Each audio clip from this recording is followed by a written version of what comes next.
So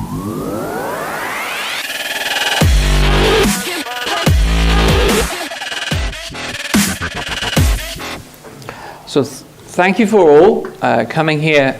I know there are lots of other good talks happening at the same time. So thanks for giving your time to me today.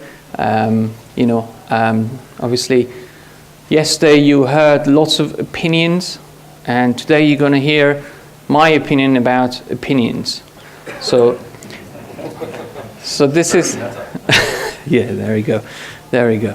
So this is the same talk I gave last week as well in Oradev, but obviously to a different audience. So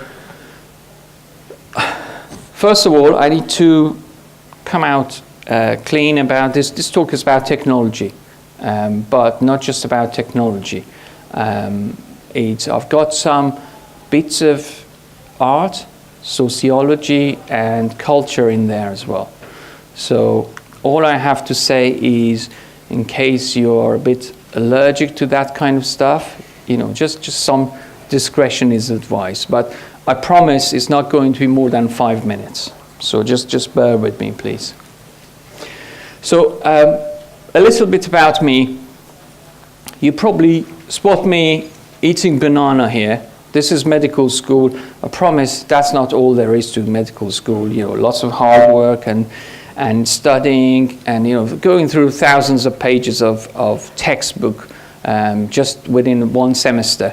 But in the end, just lack of creativity, medicine, killed it for me. So, and I decided to do what I'm doing now. And by the way, next time someone mentioned the suncast, and you maybe had cold feet to do something you really wanted to do, just bear in mind my example. So somewhere in the middle of my career, I spent quite a bit of time extracting things from raw footages. You can probably see here on the top right, I'm extracting a vanishing point from the raw footages. And in the bottom here, I create a bird's eye view of the using inverse perspective mapping. And then what I do here, you probably can spot at the top that the application real-time reads the arrows and signs and text. So if in case you're interested in that, all of that is explained in a paper which now has 40 citations. This is something I did around 6-7 years ago. Oh. Yeah, I think I need to be away from the speaker. Sorry, but that's not all. Obviously, what pays my mortgage. Sorry, I don't know what else I can do. Just be away. That's not all what pays my mortgage. So, can anyone? Yeah, I don't. Okay, let me just take this off. Maybe it helps. Sorry. Yeah, that's not what pays my mortgage. Basically, I work as a solution architect for a company called ASOS. Anyone shopped at ASOS? Okay. Yeah, we have one lucky customer. So basically, it's a fashion destination for 20-something, and established in year 2000. It's had a steady growth over the years.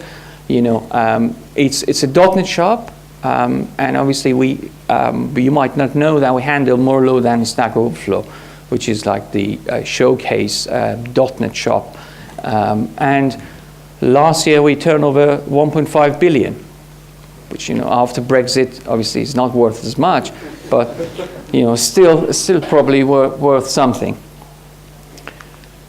So, do we have developers here? I just want to see how the audience mix up. Okay, yeah, pretty much everyone developers. Any architects? Yeah, a few of us still here. Okay, Scrum Masters. All right, thank you. Scrum servants? Yeah. Honestly, I think all of us, one way or another, are Scrum servants. But sorry, this is, yeah, okay, I'll try to speak slower. So I'm really interested in how every day you go about making decisions. So how do you make decisions? You know, we sometimes choose technology X instead of technology Y. And maybe this results in a 6 months delay to the project. Or maybe, you know, choosing particular persistence framework results in losing a big portion of your production data. So sometimes it's good, you know, we pull off the project in a short amount of time. But I would like to ask you to bear that in mind, how you go about make decisions. Because we need to go back to it. And reality is learning process is associating the outcomes with your decisions. The problem we have in software industry is the outcomes probably are way far in the future. So we find it difficult to actually associate, or there is a lot of complexity. But generally the way that we make decisions in theory is very simple. You got facts, you do some logical processing, you come up with decisions that leads to actions. But it's not as simple as that, is it?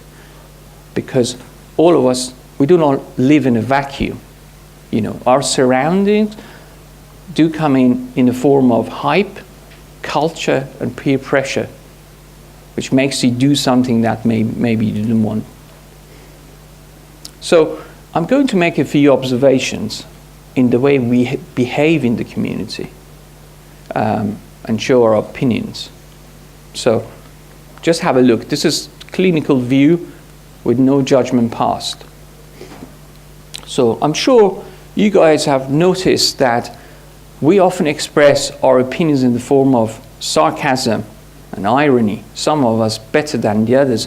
Hardy, probably you met him yesterday. He's actually known for his sarcasm. They even made a parody count Sarcastic Hardy. But they had to close it down because he wasn't as sarcastic or as funny as him. So, but I'm sure you get the idea. You know, we love sarcasm. Special attention to diversity, which is all very good. You know, it's a different question whether we do it a bit too much, but the point is, I think it makes it clear, all of this from GitHub. Here, for an NLP library, people are asking for it not to be able to guess the gender, right? And here, obviously, you know, like in terms of we're trying to fix these kind of problems we have with diversity in the community, in the outside culture with these kind of behaviors. Now, even when it comes to objective aspects of our work, it's very easy for us to fall down to the subjective side. You know, it works for me. It works for me. You know, if it doesn't work for you, you know, just leave it. So here, I truly respect, you know, Troy Hunt as a security expert. But here we were talking about performance aspects. But even, you know, it's not just Troy, it's every one of us. You know, it's very easy for us to say, you know, this is how I feel. Now, I want to share a snippet from Wikipedia that might surprise you.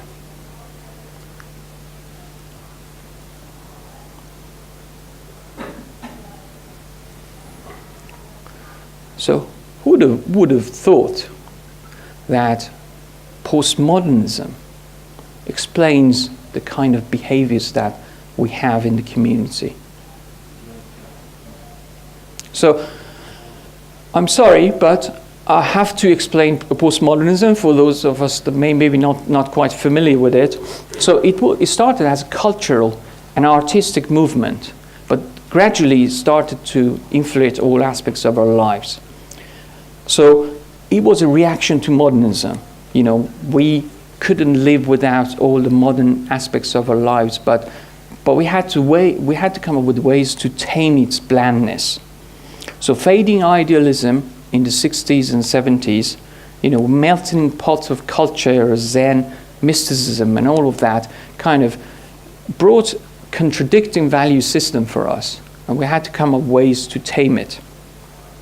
So this book is a seminal book. I highly recommend this. This actually talks about postmodernism in architecture and basically attacks the rectangular forms of modernist architecture with complexity, contradiction, color, and curve. So this snippet pretty much explains what it stands for, and the point is unbending rectangular forms. Now, in psychology, you can already smell the relativism. This is a seminal book which basically shaped the psychology of the postmodern times. Combinations of I and you with okay and you're and not okay. So, and talks about 4 different frames of mind when the best thing is I'm okay, you're okay. In painting and sculpture, we moved from the abstract painting of Kandinsky and Picasso to, basically the mundane and ordinary pop art, as if the artist says, this is a piece of art because I say so. This is the stretch example of the same notion. I don't know who of you guys have seen this. Aesthetics of an unmade bed is now housed as a revolutionary piece of art in Saatchi Gallery. The literature was the same, started to actually demonstrate irony and sarcasm. And also with the magic realism, elements of fantasy started to infiltrate historical facts to the point it was impossible to find what is real and what is not.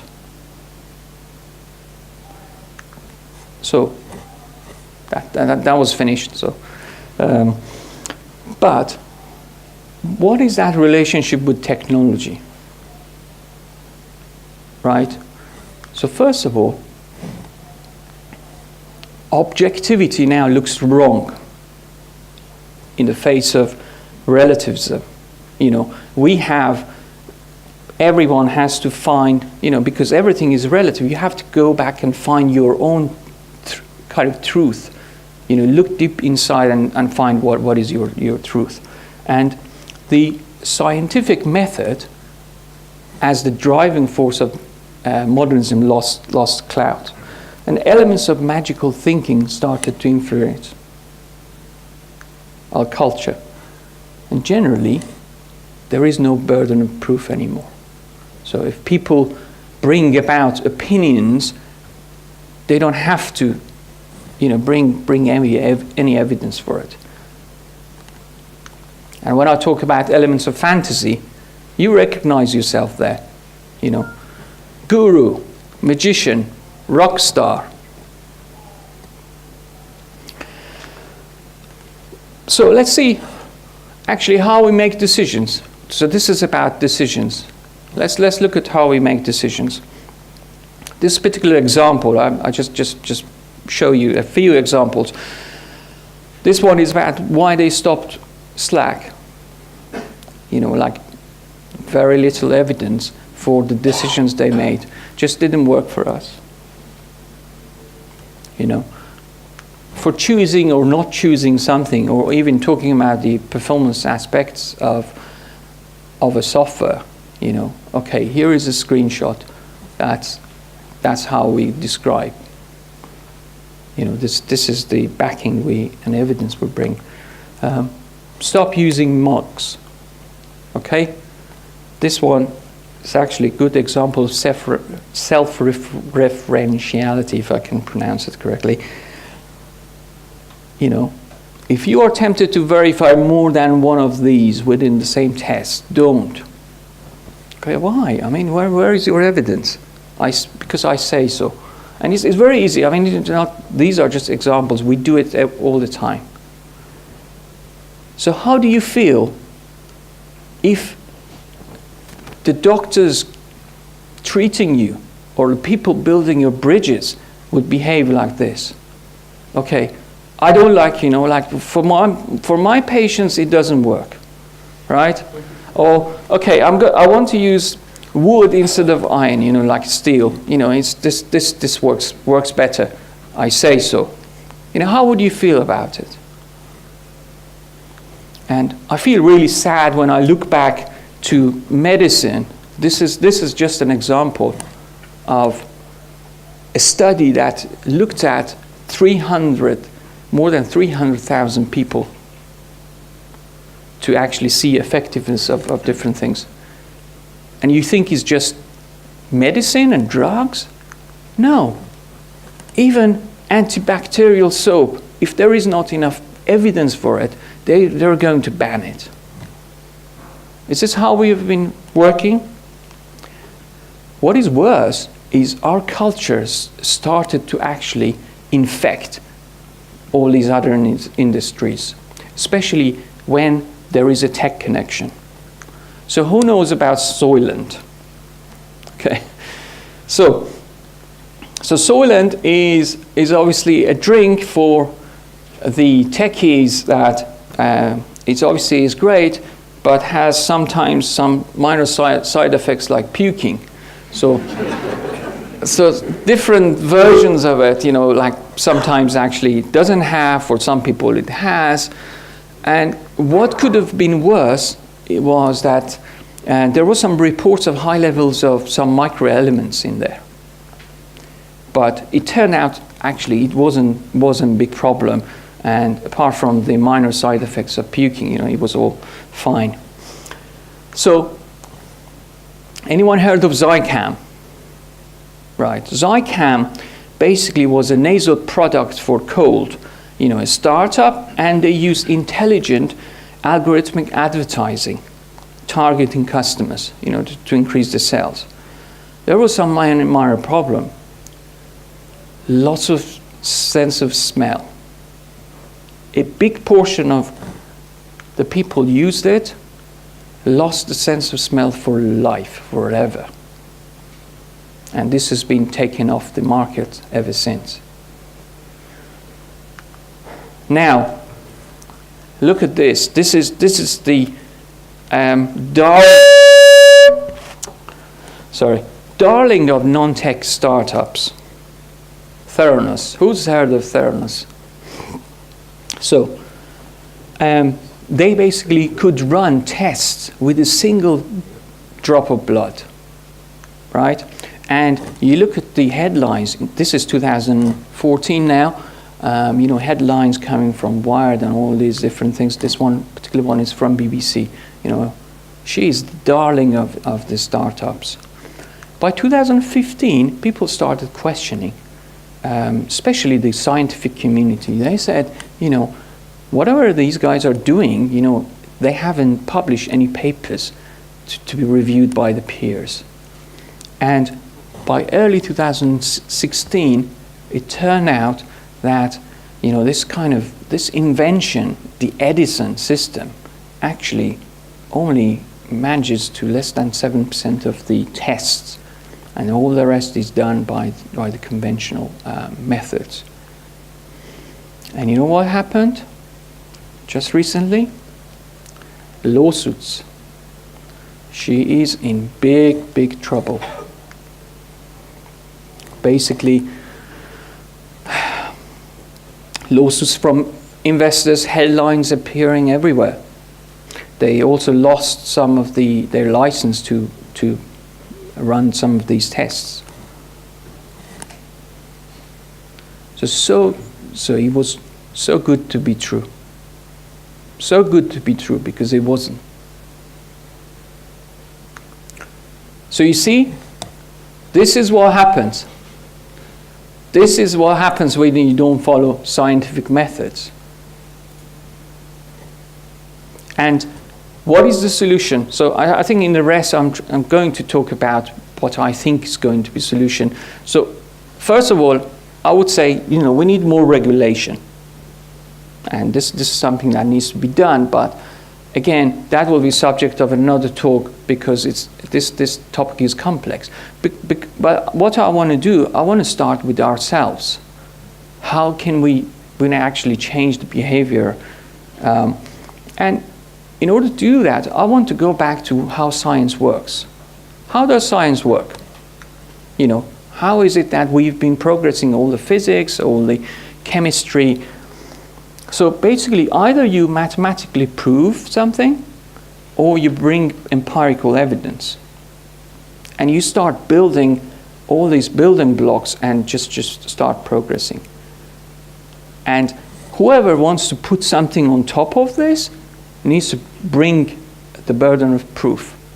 One of the problems we have, especially in JavaScript, you know, like all these frameworks appearing and disappearing, is that, you know, there is no evidence that they are better or worse. It's just my or your opinion. So, how well have we been doing this, right? So, I don't know if you know about this study that was done last year. Basically, they looked at all empiric studies of worth from the 60s up to now on programming. And guess, there were only 180 reviews. And this is what they actually, the top one, they looked at conditionals. Out of all the things, so things that we keep arguing about, you know, it was the highest thing was that. Static versus dynamic was good, but the third one was loops. And I want to bring just a snippet from the conclusion. So you get the idea, you know, like depressing model of research behavior. Every once in a while, someone gets, you know, like enthusiastic and, you know, gets some money, starts doing something, you know, some research, and then runs out of steam and probably money, and then stops until someone else, you know, goes and does it. And this is the empiric studies. Look what Dijkstra, he wasn't even happy with empiric studies. He would look for effective reason, which basically is mathematical proof for everything you do. So, how can we change this? So this ball in the middle, get rid of it. If it's related, so what if you say works for me, right, and it's related, just define that as part of the input. Otherwise, just get rid of it. So, containers, right? I want to now talk about containers. Who thinks it's great? And who thinks it's overrated? Right? Okay. So, I just want to look at one aspect of containers and in a hypothetical scenario. Okay? Let's go. So, I want to check if I have two microservices running 3 instances of microservice A and microservice B, you know, maybe A depends on B. In this way, or using containers, run them together. I want to see which one, you know, basically will be more available. Let's do some calculations, shall we? So, this is the containers A, right? Let's say 99 percentile availability of each VM, right? What do you expect the availability of the microservice A to be, sorry, right? So 3, 9, and 7. Now I will mention the formula, how you go about it, right? So B, we run that exactly same one with the same machine availability. We should get exactly the same thing. So 3, 9, and 7, and then 3, 9, and 7 together, 3, 9, and 4. This is your availability, hypothetically your availability.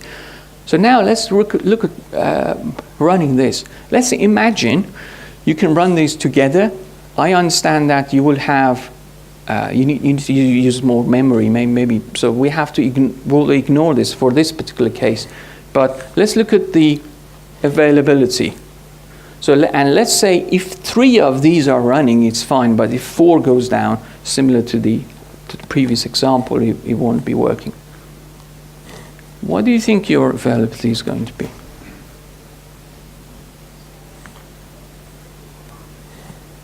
6, 9, and 85. So, just objectively, let's look at what it can offer. I actually blogged about this a year and a half ago, looking at both availability and utilization of the hardware. You know that in cloud, one of the big problems, not for cloud vendors, but for us that we use is utilization. They say it's 10% of the cloud resources which are allocated are actually being used. So containers can solve that. Now, how did I go about doing this? It's very simple. It's a binomial distribution, and if this is the formula, mathematical formula. This is implementation in Python, which I did in like just a couple of minutes. So, not everything can be expressed in terms of like pure mathematics, but I want to try harder. Even for things that I have to go about logically, I want to try harder. So this particular one is the responsibility of health API. Who puts health endpoint on the APIs? Right? Okay, we got quite a few people. So the question that came up with one of my colleagues was responsibility of the health API. So they believe that it needs to tell me if the application is up and running maybe as well. And I was saying, no, it shouldn't do that. And so I was saying, okay, my opinion, and he was saying, no, my opinion. And I thought, how can I actually go about, like try to prove it? So this is what I did, right? So I started thinking about this in terms of, so this is the health API. You see, either returns you 200 or 500. Actually, I've got something material on that for tomorrow's talk. But as far as we go, this is it. What do you see there? Anyone sees a function? So reality is, this is just a function which maps the domain to a codomain. Right?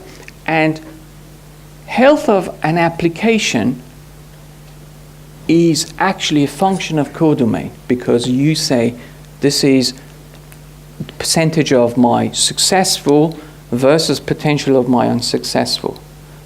And because it's a function of codomain itself, codomain is a function of domain, so it means that you need to have all the input in order to know whether your application itself is healthy or not. Which means monitoring. This is why people do monitoring, because they look at the holistic view of the system, and hence, because one of the things that this friend of mine was saying, what I'm going to do? I'm going to just like go and try to get an order from the database, and then it's a slippery slope, because next you say, what about I want to go and actually see if I can create an order. So I will create a dummy user 999, and then I see if I can do that. And then it just goes on from there. So the good news is tide is turning. So there are examples of objectivity happening. Who knows about Jepsen, like stuff that these guys are doing? So they are looking actually at the consistency, eventual as well as ACID in terms of databases, and tech and power in terms of performance. So the stuff that is happening is good. I just want you to take your attention just for a few minutes to what our forefathers did, right? So we come from a long line of scientists and engineers. What was it they were doing? So in a typical IT project, this is Charles Babbage. is basically this IT project characterizes all the aspects of IT projects. Bad estimation, 1,700, like turned into 17,000, over the budget, and delayed 20 years it took, and finally didn't really deliver. So he was supposed to deliver the difference engine. The difference engine was supposed to do differential equations. But reality is, what he realized was it's just a waste of money. Because he realized if to create something that only does differential equation, and that would be waste of money, he was thinking about something else, and he called it analytical engine. And this analytical engine was something that you actually could do any kind of operations with it. Unfortunately, his failure led to a delay of 100 years of that concept. But what he was thinking about was saying that, if I don't have the whole of the world to build such a big system that is capable of doing everything. But what I can do it step by step. So change the infinity of space into infinity of time. So do each operation at a time. So 100 years later, Konrad Zuse, he was a German engineer, and he did something.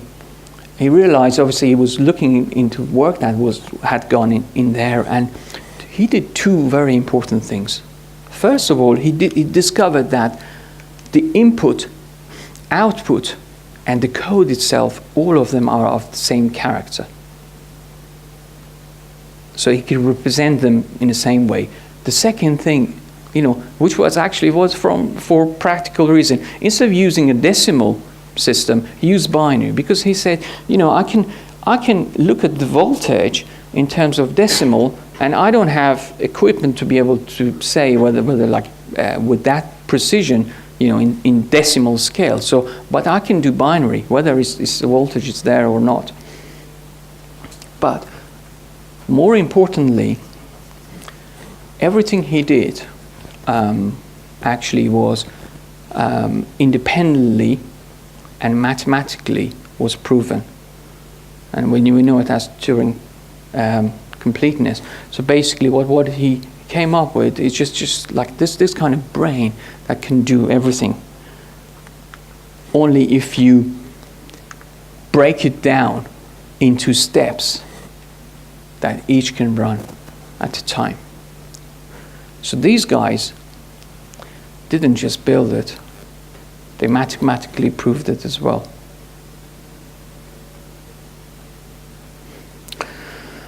Okay, I'm almost done here, but I'm going to leave you with some stories. Some of them technical, some of them not quite technical. But what I suggest is, when you go out of this room, obviously bear in mind, where we came from. So who, at the end of the film, sits and watches the credits? Okay.